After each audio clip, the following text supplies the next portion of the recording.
Isang mapayapang araw sa iyo. Welcome sa Living Word, isang pag-aaral mula sa Biblia. Pamagat ng pag-aaral. Pinahiran para sa misyon, ang paglilingkod ng Mesiyas at ang ating tawag. Isang Biblia at theolohikal na pag-aaral sa Lucas Kapitulo 4 versikulo 18. Pangunahing talata, KJV. Ang Espiritu ng Panginoon ay nasa akin, sapagkat pinahiran niya ako upang ipangaral ang Ebanghelyo sa mga dukha. Ipinadala niya ako upang pagalingin ang mga bagbag ang puso, upang ipahayag ang pagpapalaya sa mga bihag, at ang pagpapanumbalik ng paningin sa mga bulag, upang palayain ang mga napipighati. Lucas Kapitulo 4 versikulo 18, KJV. Panimula. Ang Lucas Kapitulo 4 versikulo 18 ay isa sa pinakamahalagang pahayag tungkol sa paglilingkod ni Jesus dito sa lupa. Matapos ang kanyang binyag at pagtukso sa ilang, pumasok si Jesus sa sinagoga sa Nazareth, bumasa mula sa balumbon ni Isaias Kapitulo 61 versikulo 1 hanggang 2, at hayagang ipinahayag na ang hula na ito ay natupad na sa kanya. Ang sandaling ito ay naging pampublikong anunsyo ng kanyang misyon bilang Mesiyas. Hindi lamang inilarawan ni Jesus ang nais niyang gawin, ipinahayag niya kung sino siya. Siya ang pinahiran, ang ipinangakong Mesiyas, na ipinadala ng Ama at pinagkalooban ng kapangyarihan ng banal na Espiritu upang magdala ng kaligtasan, paggaling, kalayaan, at pag-asa sa mundong naligaw. Ipinapakita ng talatang ito ang puso ng Diyos para sa bayang wasak. Ipinapakita nito na ang misyon ni Kristo ay hindi lamang limitado sa pisikal na pangangailangan kundi tumutugon sa pinakamalalim na espiritual na pangangailangan ng tao. Ang kanyang paglilingkod ay nagpapatuloy ngayon sa kapangyarihan ng banal na Espiritu habang ipinapahayag ng simbahan ang Ebanghelyo sa lahat ng bansa. Ang pangunahing katotohanan ng talatang ito ay, si Jesu Kristo ang ipinahiran ng Diyos na Mesiyas, na pinagkalooban ng kapangyarihan ng banal na Espiritu upang magdala ng mabuting balita ng kaligtasan, kalayaan mula sa pagkaalipin ng kasalanan, paggaling para sa mga wasak ang puso, at pag-asa sa lahat ng sumasampalataya. Kasaysayan at konteksto. Ang pangyayaring ito ay naganap sa sinagoga ng Nazareth, kung saan lumaki si Jesus. Alinsunod sa kaugalian ng mga Hudyo, tumayo siya upang bumasa ng kasulatan at iniabot sa kanya ang balumbon ng propetang si Isaias. Ang talatang binasa niya ay pangunahing kinuha sa Isaias Kapitulo 61 versikulo 1 hanggang 2, isang kilalang hula tungkol sa Mesiyas na naglalarawan sa darating na lingkod ng Panginoon. Nang matapos bumasa si Jesus, gumawa siya ng nakagugulat na pahayag. Sa araw na ito ay natupad ang kasulatang ito sa inyong mga pandig. Lucas Kapitulo 4 versikulo 21, KJV. Naintindihan ng kanyang mga tagapakinig na ipinapahayag ni Jesus na siya ang ipinangakong Mesiyas. Ang ilan ay namangha sa kanyang mga salitang puno ng biyaya, habang ang iba naman ay tinanggihan siya dahil nahihirapan silang maniwala na ang taong kilala nila mula pagkabata ay maaaring maging tunay na pinahiran ng Diyos. Ang sandaling ito ay naging pagbabago sa kanyang pampublikong paglilingkod. Si Jesus ang Pinahiran Mesiyas na Pinagkalooban ng kapangyarihan ng banal na Espiritu. Ang Espiritu ng Panginoon ay nasa akin, sapagkat pinahiran niya ako. Bago ilarawan ang kanyang misyon, ipinahayag muna ni Jesus ang pinagmumulan ng kanyang paglilingkod. Ang Espiritu ng Panginoon ay nanahan sa kanya. Ito ay tumupad sa hula ng lumang tipan tungkol sa darating na Mesiyas. Hindi tulad ng mga propeta, pari, at hari ng Israel na tumanggap ng Espiritu para sa tiyak na gawain, taglay ni Jesus ang buong kapuspyusan ng banal na Espiritu ng walang sukat. Ang kanyang paglilingkod ay nagmula sa perpektong pagsunod sa Ama at lubos na pag-asa sa banal na Espiritu. Bibliyang kahulugan ng pinahiran. Sa lumang tipan, ang mga hari, pari, at propeta ay pinapahiran ng langis bilang nakikitang tanda na sila ay pinili at ibinukod ng Diyos para sa banal na layunin. Ang pagpapahiran ay sumisimbolo sa kapangyarihang presensya ng Espiritu ng Diyos. Si Jesus ang ganap na katuparan ng tatlong tungkuling ito. Siya ay ang perpektong propetang naghahayag ng katotohanan ng Diyos. Ang perpektong punong pari na nagkakasundo sa mga makasalanan sa Diyos. Ang walang hanggang hari na naghahari magpakailanman. Ang kanyang pagpapahiran ay hindi gamit ang panlupa na langis kundi ang mismong banal na Espiritu. Theolohikal na kahulugan. Ipinapakita ng talatang ito ang magandang gawain ng Trinidad na Diyos. Ang Ama ang nagpadala sa Anak. Ang anak ang kusang tumyupad sa misyon ng Ama.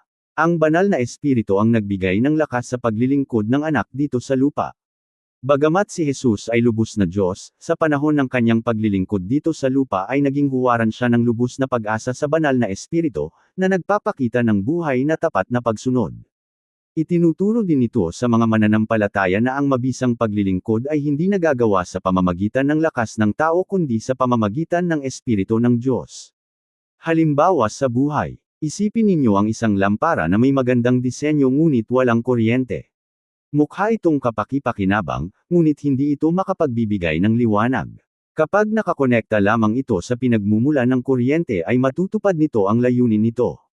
Gayun din, ang paglilingkod na hiwalay sa Espiritu ng Diyos ay maaaring magmukhang kahanga-hanga sa labas, ngunit kulang ito sa tunay na espiritual na kapangyarihan. Naglingkod si Jesus sa kapangyarihan ng banal na Espiritu, at ang mga mananampalataya ngayon ay tinatawag ding umasa sa Espiritu sa halip na sa sariling kakayahan. Pagsasabuhay. Umasa araw-araw sa banal na Espiritu sa halip na sa sariling lakas. Ikaw man ay naglilingkod sa simbahan, nagpapalaki ng pamilya, nagbabahagi ng ebanghelyo, o humaharap sa mga pagsubok ng buhay, hanapin ang paggabay, karunungan, at kapangyarihan ng Espiritu. Alalahanin na hindi lamang tinatawag ng Diyos ang kanyang bayan na maglingkod, sinasangkapan niya sila para sa gawaing ibinigay niya. Linangin ang buhay na puno ng panalangin, pagsunod, at pagiging sensitibo sa banal na Espiritu. Aral #1.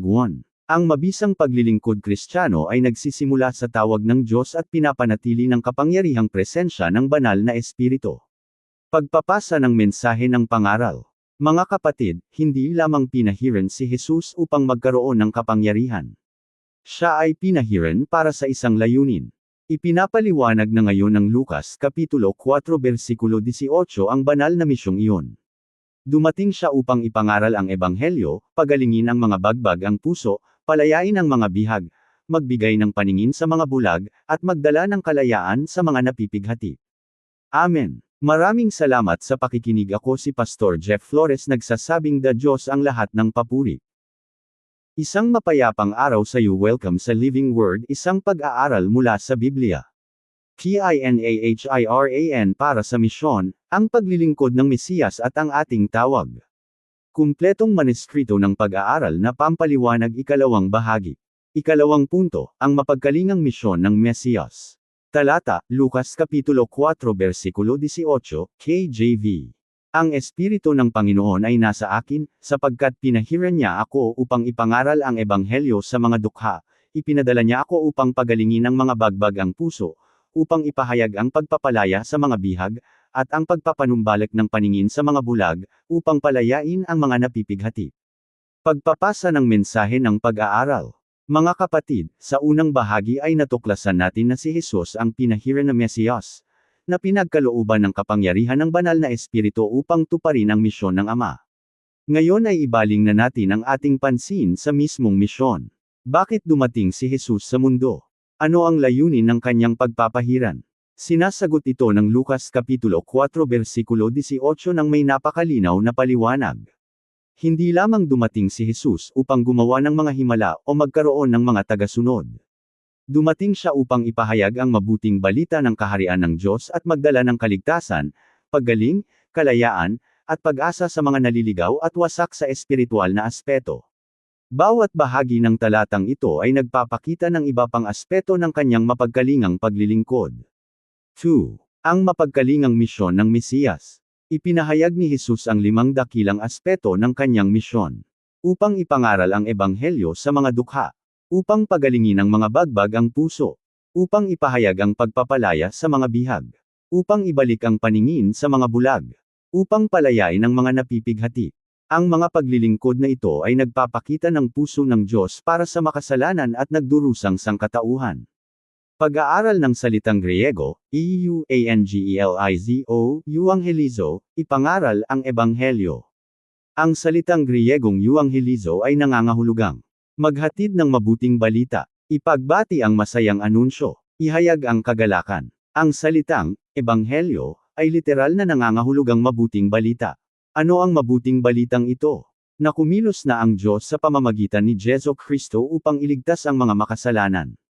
Sa pamamagitan ni Kristo, pinapatawad ang mga kasalanan. Pinagkakasundo ang mga kaaway sa Diyos. Ang mga patay sa espiritu ay tumatanggap ng buhay na walang hanggan. Ang kaharian ng Diyos ay pumasok na sa kasaysayan ng tao.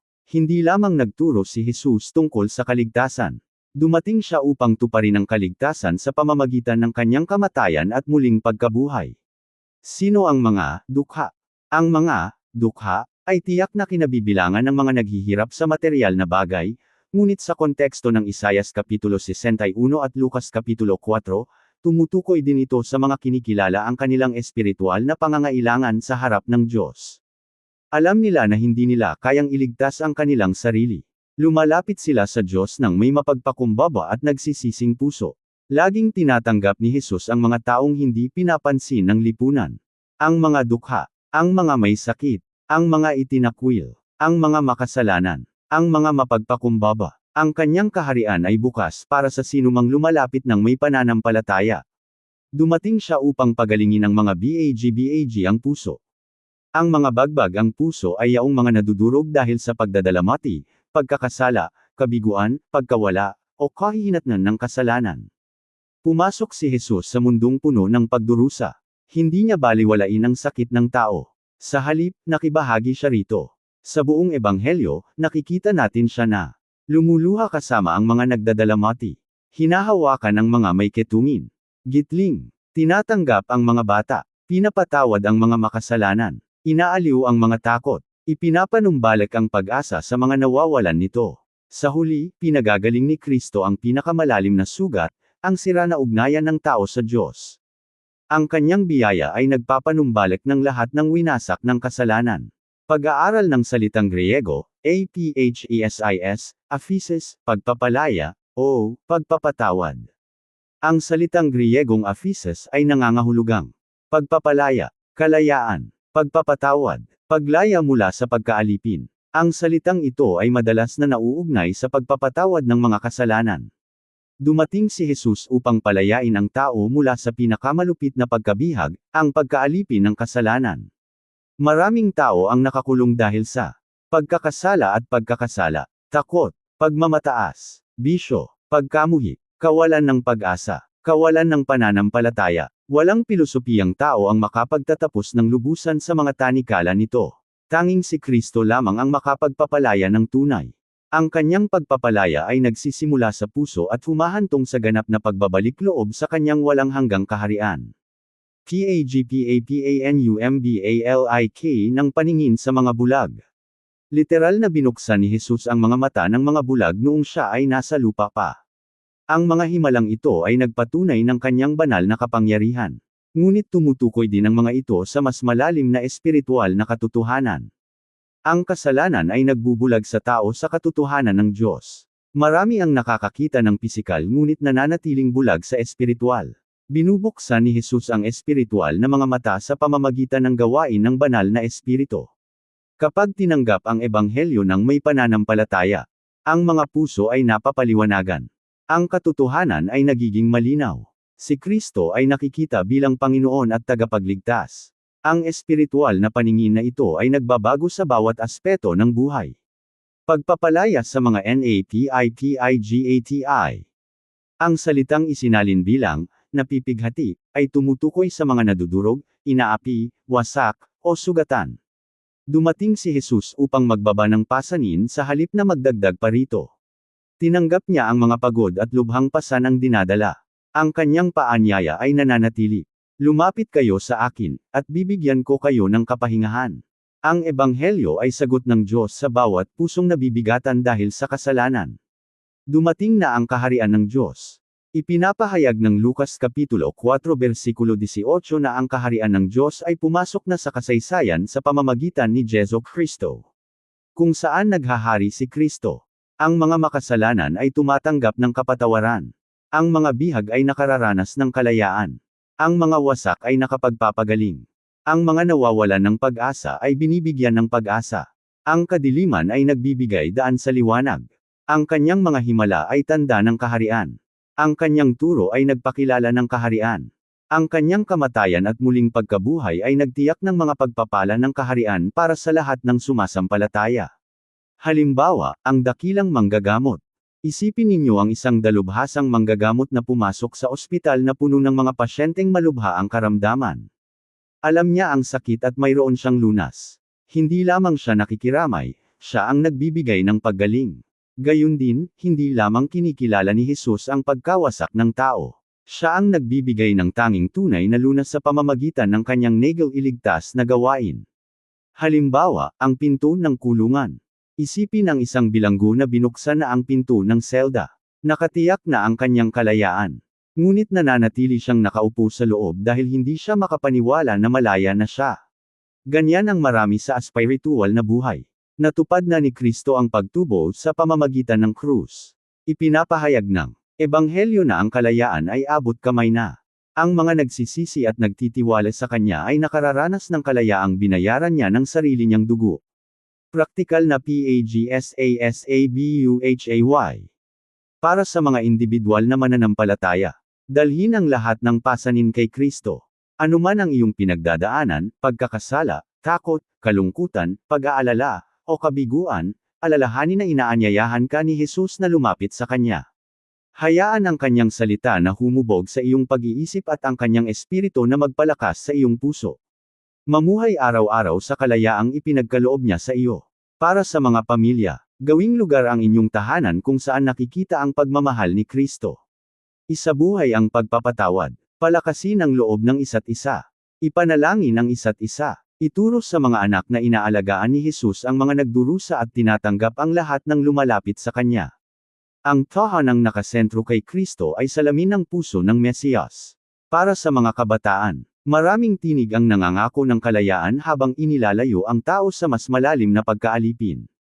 Ang tunay na kalayaan ay hindi makikita sa paggawa ng lahat ng gusto natin.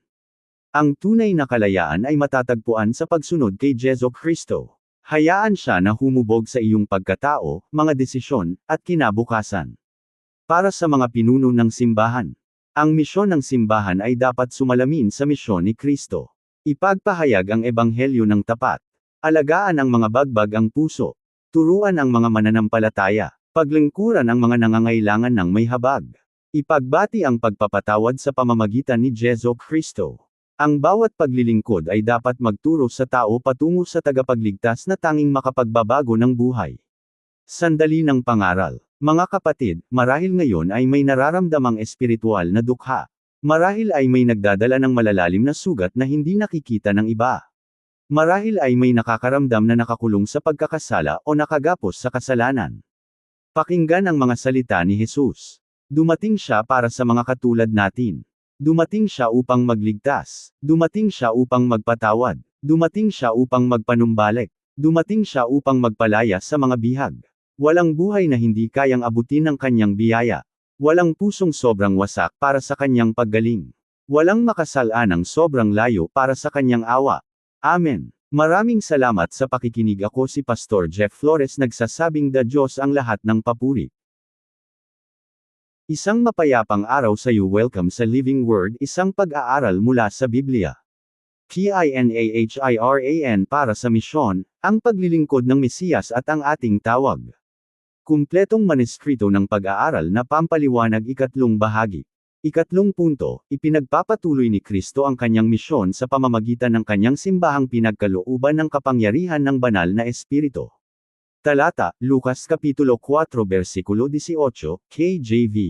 Ang Espiritu ng Panginoon ay nasa akin, sapagkat pinahiran niya ako upang ipangaral ang Ebanghelyo sa mga dukha, ipinadala niya ako upang pagalingin ang mga bagbag ang puso, upang ipahayag ang pagpapalaya sa mga bihag, at ang pagpapanumbalik ng paningin sa mga bulag, upang palayain ang mga napipighati. Pagpapasa ng mensahe ng pag-aaral. Mga kapatid, sa buong pangaral na ito ay nakita natin ang kagandahan ng misyon ni Kristo.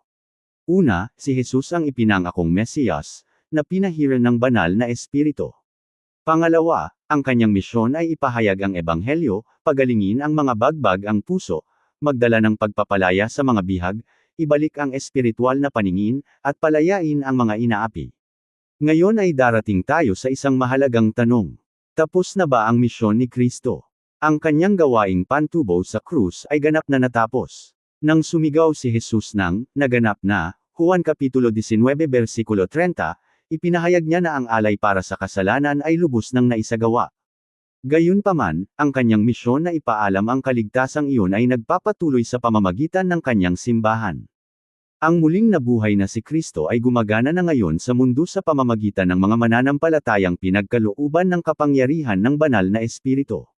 3. Ipinagpapatuloy ni Kristo ang kanyang misyon sa pamamagitan ng kanyang simbahang PINAGKALOOBAN ng kapangyarihan ng banal na Espiritu. Bago umakyat sa langit, ipinagkatiwala ni Jesus sa kanyang mga tagasunod ang dakilang utos. Inutusan niya silang gawing alagad ang lahat ng bansa, binyagan sila, at turuan na sundin ang lahat ng iniuutos niya. Ang misyong ito ay hindi lamang para sa mga apostol. Ito ay kabilang sa bawat salinlahi ng mga mananampalataya hanggang sa pagbabalik ni Kristo. Ang parehong banal na Espiritu na nagbigay ng lakas sa paglilingkod ni Jesus dito sa lupa ay nananahan at nagbibigay ngayon ng kapangyarihan sa kanyang bayan para magpatutuo at maglingkod. Ang simbahan ay hindi tinawag upang palitan si Kristo, kundi upang tapat na kumatawan sa kanya sa harap ng mundo. Ang banal na Espiritu ang nagbibigay ng lakas sa simbahan. Matapos ang kanyang muling pagkabuhay, inutusan ni Jesus ang kanyang mga alagad na maghintay sa ipinangakong banal na Espiritu. Noong araw ng Pentecost, bumaba ang banal na Espiritu sa mga mananampalataya ng may kapangyarihan. Ang mga takot na alagad ay naging matatapang na saksi. Ang mga karaniwang mangingisda ay nagpahayag ng ebanghelyo ng may pambihirang katapangan. Libo-libo ang sumampalataya sapagkat kumilos ang Espiritu sa pamamagitan ng tapat na pangangaral ng salita ng Diyos. Ipinapaalala nito sa atin na ang mabisang paglilingkod ay hindi nakadepende sa kakayahan ng tao kundi sa kapangyarihan ng Diyos. Ang simbahan ay lumalago hindi lamang sa pamamagitan ng karunungan ng tao kundi sa gawain ng banal na Espiritu sa pamamagitan ng tapat na pagpapahayag kay Kristo. Ang dakilang utos at ang Lucas Kapitulo 4 versikulo 18. Ang paglilingkod na inilarawan ni Jesus sa Lucas Kapitulo 4 versikulo 18 ay naging huwaran para sa paglilingkod ng simbahan. Dahil ipinang-aral ni Kristo ang Ebanghelyo, ipinapahayag natin ang Ebanghelyo. Dahil inalagaan ni Kristo ang mga wasak, naglilingkod tayo ng may habag. Dahil ipinahayag ni Kristo ang kalayaan mula sa kasalanan, ipinapahayag natin ang pagpapatawad sa pamamagitan ng kanyang krus. Dahil nagdala si Kristo ng liwanag sa espiritual na kadiliman, itinuturo natin sa tao na siya ang liwanag ng mundo. Ang ating misyon ay hindi mag-isip ng bagong mensahe. Ang ating misyon ay tapat na ipahayag ang natapos na gawain ni Jesu Kristo. Ang simbahan bilang katawan ni Kristo. Inilalarawan ng bagong tipan ng mga mananampalataya bilang katawan ni Kristo. Si Kristo ang ulo. Ang bawat mananampalataya ay binigyan ng mga espiritual na kaloob para sa ikauunlad ng simbahan. Mayroong nangangaral, mayroong nagtuturo, mayroong nagpapahayag ng ebanghelyo, mayroong nagpapalakas ng loob, mayroong nagpapakita ng awa, mayroong namumuno, mayroong naglilingkod ng tahimik sa likod ng entablado. Mahalaga ang bawat miyembro sapagkat ang bawat isa ay nakikibahagi sa misyon ni Kristo. Kapag gumagana ang simbahan ayon sa disenyo ng Diyos, ang pag-ibig ni Kristo ay nagiging nakikita ng mundo.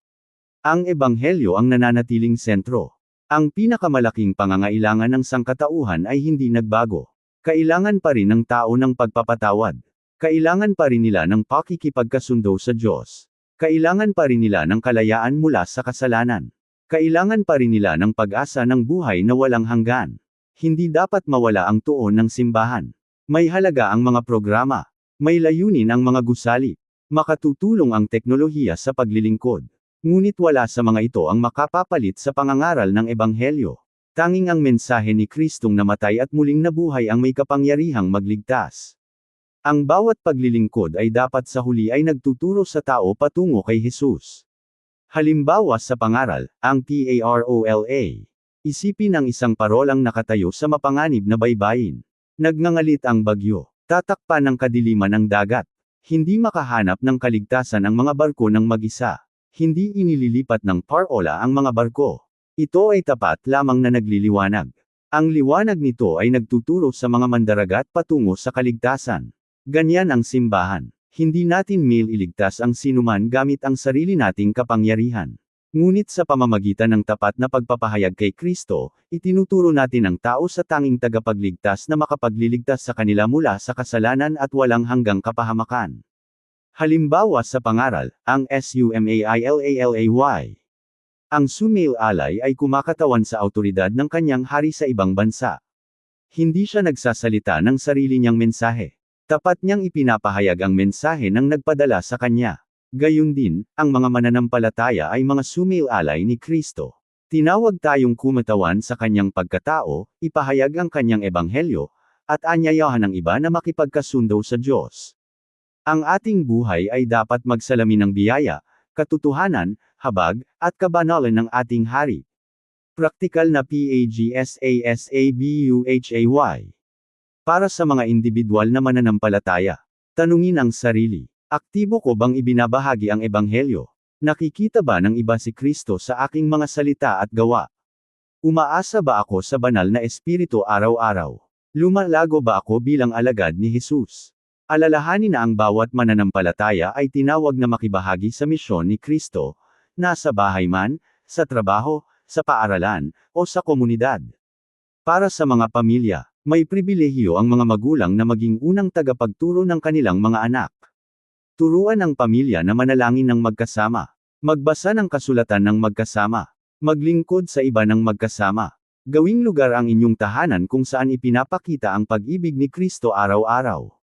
Ang pamilyang nakasentro sa ebanghelyo ay nagiging mabisang saksi sa komunidad. Para sa mga kabataan, huwag maniwala sa kasinungalingan na hindi magagamit ng Diyos ang inyong dahil sa inyong edad.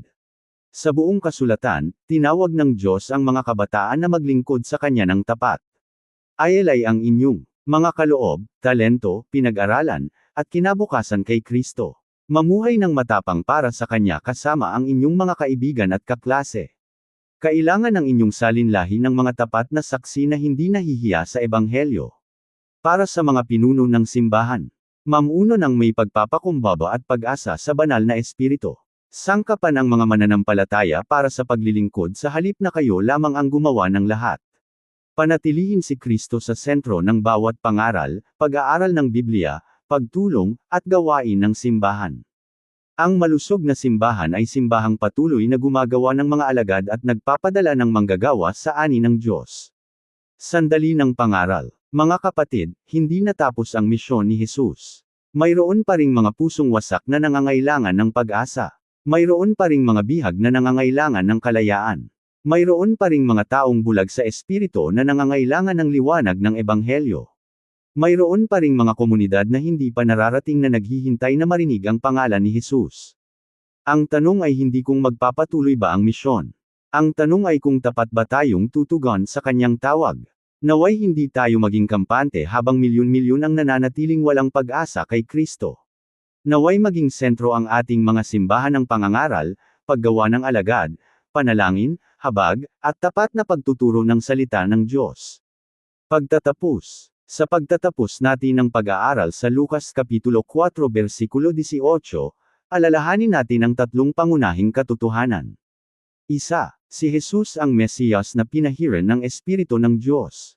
Tinupad niya ang hula ni Isaias at dumating bilang ipinangakong tagapagligtas, na tapat na tumupad sa kalooban ng Ama sa pamamagitan ng kapangyarihan ng banal na Espiritu. Dalawa, dumating si Jesus upang magdala ng kaligtasan, paggaling, kalayaan, at pag-asa. Ang kanyang misyon ay tumugon sa pinakamalalim na pangangailangan ng tao. Sa pamamagitan ng kanyang kamatayan at muling pagkabuhay, ang mga makasalanan ay tumatanggap ng kapatawaran, ang mga wasak ang puso ay nakapagpapagaling, ang mga bihag ay nakararanas ng kalayaan, at ang mga nasa kadiliman ay tumatanggap ng liwanag ng buhay. Tatlo, ipinagpapatuloy ni Kristo ang kanyang misyon sa pamamagitan ng kanyang simbahang pinagkalooban ng kapangyarihan. Ang bawat mananampalataya ay tinawag na ipahayag ang ebanghelyo, gumawa ng mga alagad, maglingkod ng may habag, at luwalhatiin si Kristo hanggang sa kanyang pagbabalik. Ang simbahan ang piniling kasangkapan ng Diyos upang dalhin ang mensahe ng kaligtasan hanggang sa dulo ng daigdig. Huling hamon. Mga kapatid, tanungin ang sarili ngayon. Namumuhay ba ako sa ilalim ng pamumuno ng banal na espiritu? Tapat ko bang ibinabahagi ang ebanghelyo? Naglilingkod ba ako sa iba ng may pagmamahal na katulad ni Kristo? Tinatupad ko ba ang misyong ipinagkatiwala sa akin ni Kristo?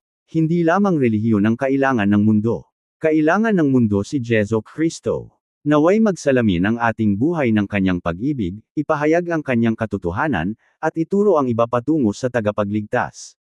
Buong paanyayang EBANGHELISTIKO para sa PAGLAPIT sa altar. Marahil ay nakinig ka sa mensaheng ito at napagtanto na hindi mo pa kailanman ipinagkatiwala si Jesu Kristo bilang iyong Panginoon at tagapagligtas. Ang siyang nagpahayag ng mabuting balita sa mga dukha ay nag-alay din ng kanyang buhay sa krus para sa iyong mga kasalanan. Siya ay nasugatan dahil sa ating mga pagsuway. Ibinuhos niya ang kanyang dugo para sa ating pagtubos. Siya ay inilibing, at sa ikatlong araw ay muling nabuhay ng tagumpay laban sa kasalanan at kamatayan.